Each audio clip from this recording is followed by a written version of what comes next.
Brandon Thomas and Joshua Williamson dive headfirst into the worlds of Infinite Frontier with a story from Earth 23, whose President Superman does everything in and out of his powers to find more time to help the people of Earth and the multiverse.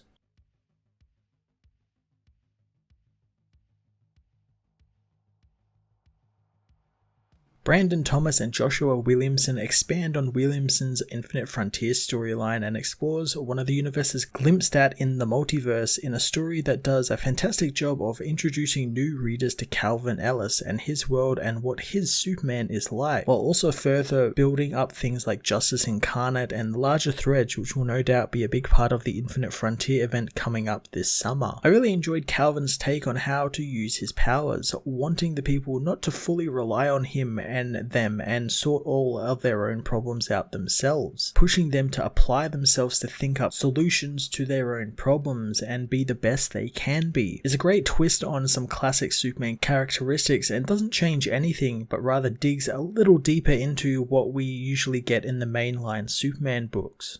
Valentin Delandro comes onto the series as artist, and again I really enjoyed his work in the Future State Mr. Miracle stuff, and here was no different, as here he employs much of the same stuff I liked in that series with some really bright and light colours, as well as using shadow to a real benefit throughout the issue. I also like how his action was very quick and very to the point, where you understood exactly what was happening on the page almost immediately. Infinite Frontier Secret Files Issue 1 was a fantastic dive into the slew of multiverses brought back to life within Infinite Frontier, delivering a great starter story for people who want to know more about these new worlds out there, and for more seasoned readers like myself to want a little more backstory into the larger Infinite Frontier plot, which will be fully revealed in the upcoming event series in the summer. I'm going to give this issue a 9 out of 10.